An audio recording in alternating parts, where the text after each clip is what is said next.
First and foremost, I want to say thank you to my Lord and Savior, Jesus Christ. If it wasn't for him, none of this would even be possible. So with that being said, hit the like button, subscribe, Low Nose Boxing. So tonight, what we're going to talk about, something that was inspired by a conversation that I had with Nestor Gibbs from The Boxing Voice. Big shout out to The Boxing Voice. He was saying that if Ryan Garcia were to beat Gervonta Tank Davis, that would be one of the biggest victories any fighter has ever had in his first world title shot, in his first world title victory. Only thing is, Gervonta Davis versus Ryan Garcia, that's not a title fight. It's a non-title fight. The fight is at a catch weight at 136 pounds. Plus the champion at 135 pounds is Devin Haney, not Gervonta Davis. So even if Ryan Garcia were to score the upset, we can't place that fight, that victory, on the list of great victories that fighters had in their first world title, in their first world title victory. So what we're going to talk about right now are some of the first world title victories fighters had, and the level of world champion that these fighters have beaten in their first world title win. Now we have a lot of fighters that had great wins throughout their career, Hall of Fame wins throughout their career over Hall of Fame type of fighters. However, not all of them won their first world title over a champion that is a Hall of Fame type of fighter. No disrespect. Any fighter that's able to become a world champion has to be respected, hands down. But we're going to talk about some wins from some champions and compare them to their peers. Oscar De La Hoya, the Golden Boy, is a 6th division world champion.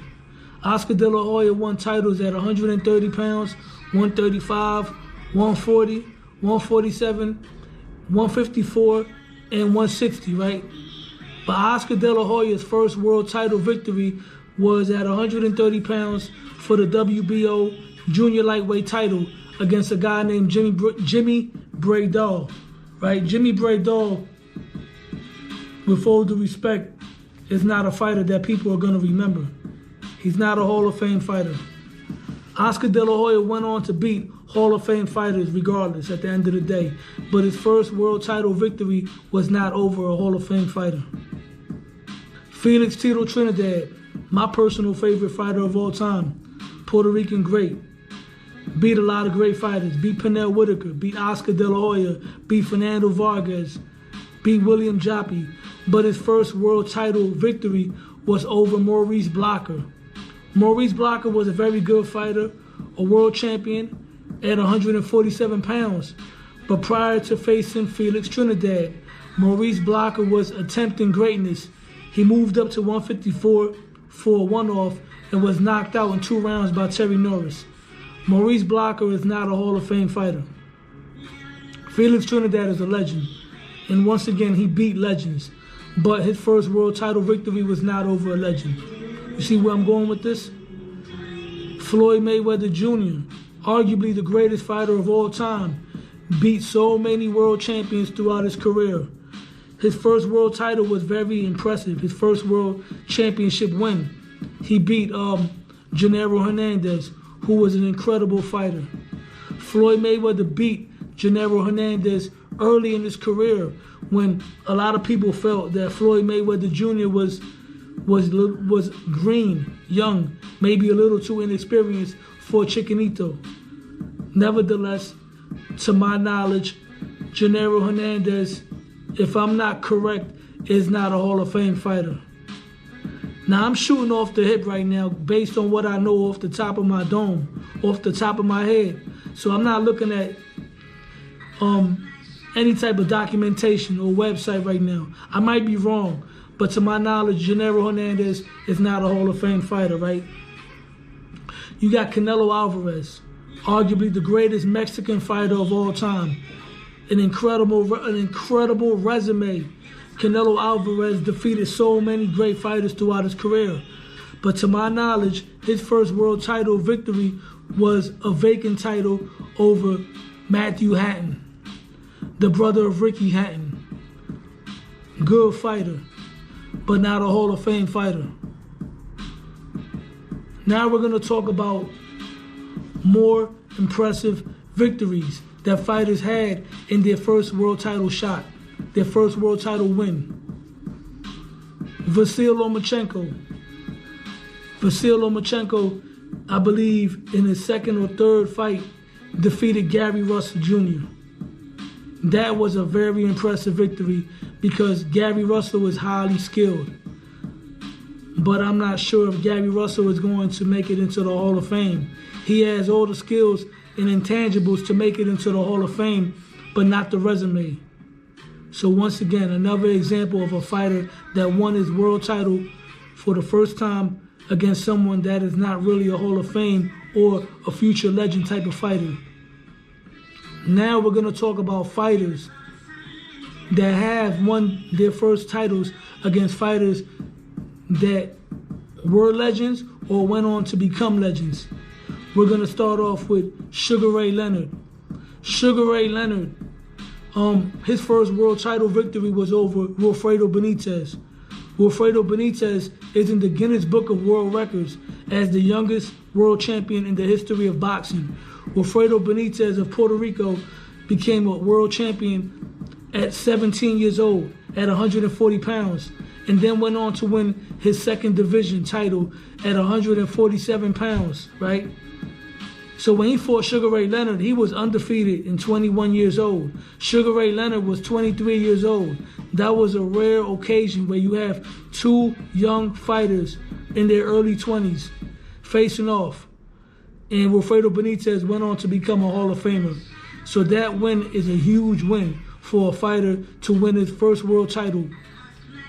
Sugar Ray Leonard beating Wilfredo Benitez.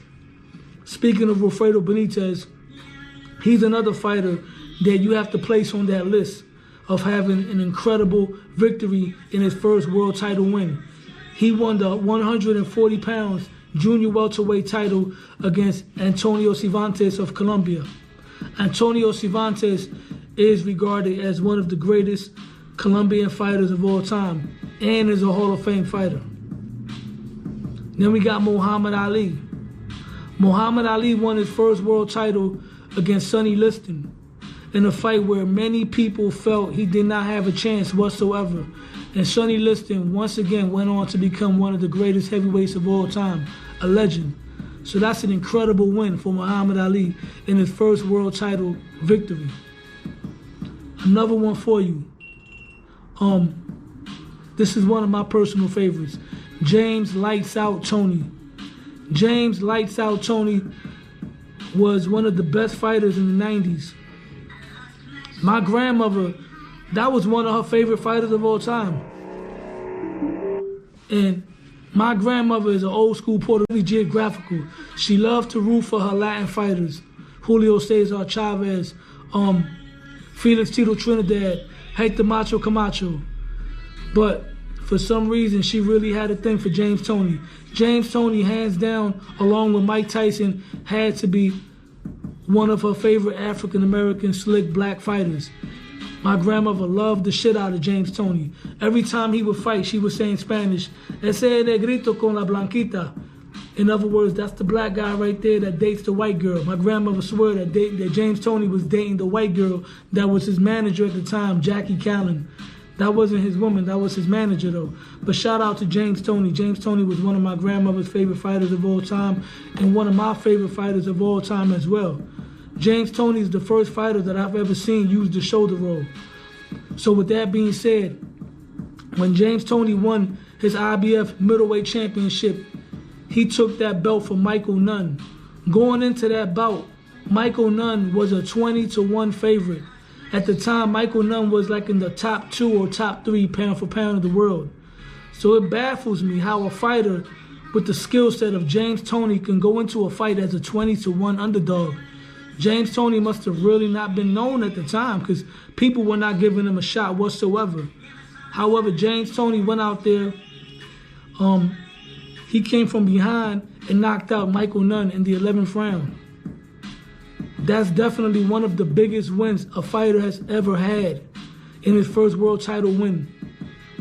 So with that being said, this is the first of many videos I'm gonna make on this topic, because my boxing channel is not designed to talk about narratives or gossip. I'm talking real boxing talk, the past, the present, and the future. So what I was just doing right now was just bringing y'all up to speed to some boxing history. So with that being said, it was a pleasure sharing this boxing knowledge with everybody. Everybody have a blessed night. And until next time, I'm out. Oh, I forgot.